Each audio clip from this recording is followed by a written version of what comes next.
Hi guys, welcome back to Waxing On. It's Friday, and today we're going to look at one of the legendary blues artists of my time, Buddy Guy.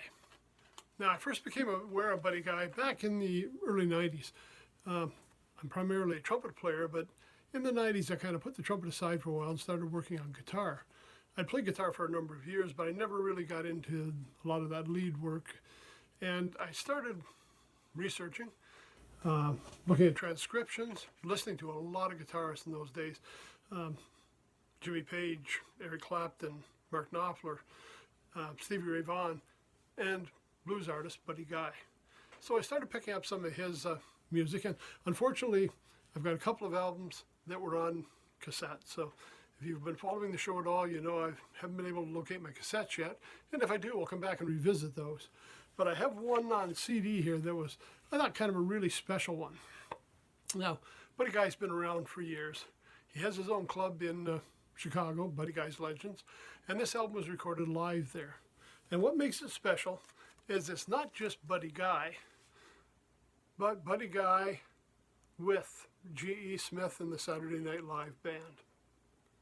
Now, if you go back, quite a few episodes now, maybe 6 months or so, you'll see we actually profiled G.E. Smith and the Saturday Night Live Band. They had recorded an album of their own. Unfortunately, it's not available on streaming networks. I did receive a message from somebody representing G.E. Smith. They gave me an address that you could write to if you wanted to buy a copy of the Saturday Night Live Band album. There's, I believe, licensing problems is why it did not end up on the streaming network. But they said if you wanted one, it's just a check or money order. And I do have an address. Just drop me a comment or a note, and I'll forward that on to you if you're interested in checking it out. So the album, a live album, apparently one of his first live albums in a number of years. This was early mid-1990s. Now, I had seen Buddy Guy live. He had was touring with John Mayall around this time, and John Mayall made an appearance at the Ottawa Jazz Festival, which was really amazing to have an international legendary artist like that appearing in Ottawa. And then he did a set of opening for Buddy Guy on his tour. Now, this time they'd both recorded on Silvertone Records, and they'd shared some back and forth. Each one guested on each other's albums. So the fact they were touring together was not too unusual. So, and it was an exciting concert. Now, just before I get into this album, Buddy Guy is also headlining this year's Ottawa International Jazz Festival. 24th of June to early July. Anybody that's in the Ottawa area or going to be visiting there, well worth checking it out. And if you go to the jazzottawa.com website, you can find out all the details as for tickets and scheduling. Let's get back to the album. G.E. Smith, called The Real Deal. And who was in the Saturday Night Live Band at this point? Well, let's find out. If you remember, during the era that we're talking, G.E. Smith was musical director for the band. And what have we got now? We're looking at musicians. Buddy Guy, obviously, on guitar. Acoustic piano was Johnny Johnson. The Saturday Night Band consisted of G.E. Smith on guitar, baritone sax, Lou Delgado. Now, Lou Delgado is also still playing now, and I notice a few things on Facebook once in a while. Dan Miller, a trumpet player who played with Harry Connick, Woody Herman, Maynard Ferguson's band, he's now living in the Florida area, and he and Lou Delgado often have gigs together. They have a group and they play regularly down in Florida.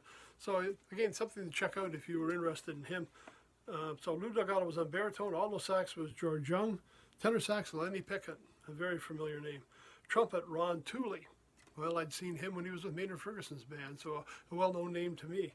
I think he also appeared, if I'm not mistaken, he might have been on one of the Bob James albums we talked about when we profiled Bob James. Trombone, Dennis Wilson. Organ, Leon Penderis. Electric bass, Paul Losada. Drums, Sean Pelton. And all horn arrangements by the Saturday Night Live bands, except Ain't That Lovin' You, which was arranged by Lou Delgado. Now, great having a horn section behind Buddy Guy. This was really interesting. And again, having a band that, we were seeing every week on TV, a lot of great session players in here, and having them backing up, it was really exciting. A few tunes written by Buddy Guy. There's a lot of tunes here. Just give you some idea who we're looking at. We've got Willie Dixon in there doing music. We've got Elmore James, Buddy Guy. We've got Willie Dixon. A lot of big name blues artists, and he's covering their tunes. So it's not all just originals. There's some tunes from other artists as well, but certainly well worth checking out to get a chance to hear Buddy Guy live from his own club in Chicago, and backed up by the fabulous Saturday Night Live band.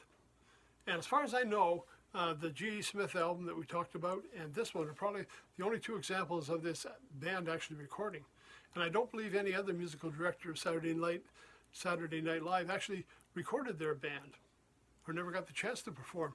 And I mean, they've had excellent players from, well, now I say that, but yeah, the Blues Brothers band was pretty much made up the Saturday Night Live band. I mean, with Tom Malone, Alan Rubin. We've got sax player that I can't remember his name right now, but it'll come to me. Paul Shaver. I mean, all these guys were in the Saturday Night Live band. So that was one that they did record. But I think in general, they've had a lot of different players through the band, but we never really got to hear them play. And I mean, for myself, watch the show, you got to catch them at the end of commercial break. Or maybe if they were featuring a number that the guest was performing, or they had a musical thing, they'd had the band involved with that. But you never really got the band featured. So this was a nice treat, great album, something to maybe give a listen to over the weekend. When I queried it on the streaming networks, it is there. You may not find it mentioning G.E. Smith and the band. It may just call Buddy Guy The Real Deal. Hard copies still available as well. So you've got some options out there. And as always, when we mention about streaming networks, shop around. Not every streaming network pays the artist the same amount. Some of them pay them a little bit more. So let's try and support the artists as well when we're listening. So that's it for Friday. Buddy Guy. Again, a chance to see him coming up live at the end of June if you're interested. Hopefully everybody had a great St. Patrick's Day. I hope some of you got a chance to check out the live feed from the Dropkick Murphys and House of Blues in Boston. And if you missed that, they were going to keep the concert up on their YouTube and Facebook pages for a short time. Don't know how long that is, but you still got a second chance to get in and catch that. Okay, that's it for today. Everybody have a great weekend. Take care. Stay safe. See you on Monday.